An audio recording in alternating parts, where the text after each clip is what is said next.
Hi everyone, welcome back. It's a cold morning today. It's Tuesday the 28th of March, so I'm in the greenhouse and I'm going to prick out some tomatoes. I'll turn the camera around now and I'll show you the compost mix. Catch you in a minute. And this is the mix that I'll be using to prick out my tomatoes. It's a mixture, about 50% of John Innes number 1, excuse me, and 50% multi-purpose compost.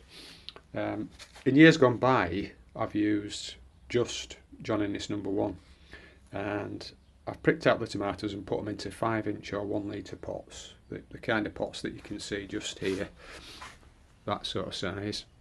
And they've stayed in there for about 7 or 8 weeks until they've been either planted out or potted up. But I found that the John Innes number 1's been really dense in the last 2 or 3 years. And it's not really drained as well as it has in the past, and it's held onto the water. You don't really want that. You don't want cold, clammy, wet soil really for your tomatoes. Excuse me. So I've mixed it, as I say, and I've also sieved it, and I've just used a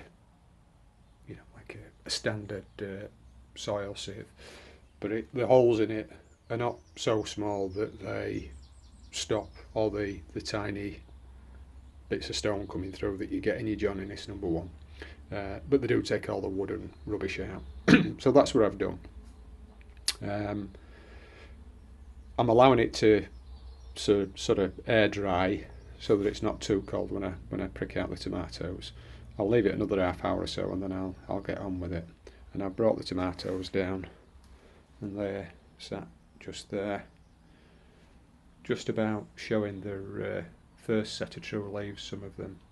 So we'll get those pricked out and potted on. Right, so all the compost has warmed up quite a bit. It's about an hour after I spoke to you last time, and I'm making a start on the first pot of hillbilly seedlings, and you can see there they are. And ideally, when you take them out of the pot or the tray, wherever you've got them, you want the compost moist but not dry, because if there are any bits of rubbish in there or hard lumps, they come away more easily and more freely if the compost is moist. If it's dry, then you're going to be struggling. And as you can see, each seedling, if you look at my finger, is probably about 3 or 4 centimetres long. But when you take the roots out, often the roots are about 5 or 6 centimetres long, and that's why I use deeper pots. As you can see, I've made a few holes in preparation. So what we'll do now is we'll free out the seedlings. I only need 3 from these 5. I sowed 5 germinated. As I say, these are hillbilly tomatoes. It's like a yellowy red tomato. It's beautiful. Tastes quite nice as well. So I'll get on with that, and we'll sink the seedlings right down to the seed leaves, and then we'll have a stronger plant as the roots grow up the stem that's buried. Okay. Hi again, it's still Tuesday on the 28th of March, and it's been a nice day. Started cold and I did the pricking out of the tomatoes, as you saw, but then it warmed up nicely. So I've been out on the allotment and I've dug some of the beds. The first bed just here, I've dug about 2/3 to take the broad beans that are currently hardening off. The next bed I've dug again about 2/3, and that's to take the main crop potatoes in about 10 days time. Turned the manure in that had been sat there over winter, and the heat and the rain will break that up a little bit now, and then it'll be raked and it'll be ready to go for the broad beans, and then to be dug and put the main crop potatoes in. And up at the top I've just put in a broad drill, broadcast them, of beetroot, and that's Burpee's Golden on the third bed there. And then just along the side of the overwintering onions, that half of the bed is going to be for brassicas. I've put some purple top Milan turnip in there, and I've done a broad drill and broadcast there as well. I've done a few more jobs as well, I'll show you, just bear with me. This is the original allotment, the second plot, and you can see this bed which had field beans in and Brussels sprouts. That's been dug over, raked, and I've put in my onion sets and also the parsnips at the top.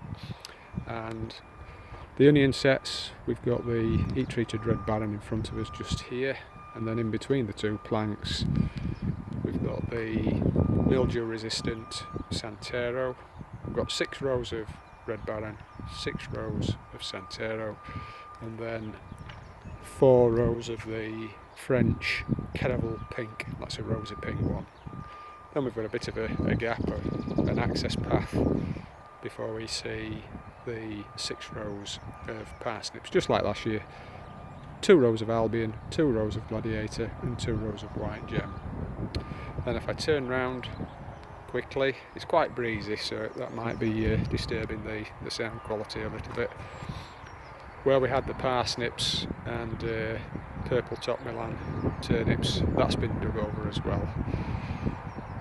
That's going to take the leeks, the top half there. It's had the parsnips in, so the soil's really nice. It turned over really easily and quite deep as well. Take you onto the no dig allotment now and just show you a few little things I've done there. We're just in front of the stable and the patio area that's still to be levelled, and I've put in 8 lavender plants, and I put 6 in front of the large greenhouse on the 3rd allotment, and they look really lovely when they're in flower, but they're also really good for the pollinators. And where I'm stood now, just to the left of me, I'm going to have a greenhouse, so and as you can see we've got the blueberry bushes there as well. So I think it's important that we attract pollinators and give them something to feed on.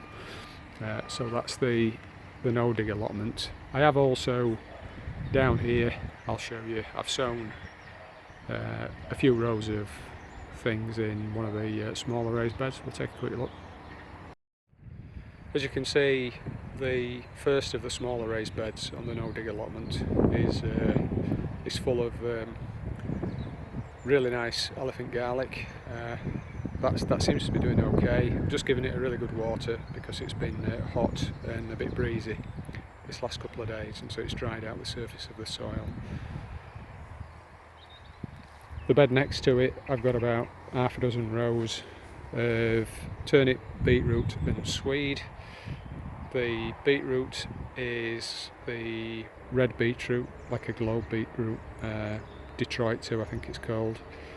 There's a different kind of turnip that I sowed here. It was called Petrowski. It's like a pale green turnip, and up at the top I planted a couple of rows of swede, and they are the variety Marion.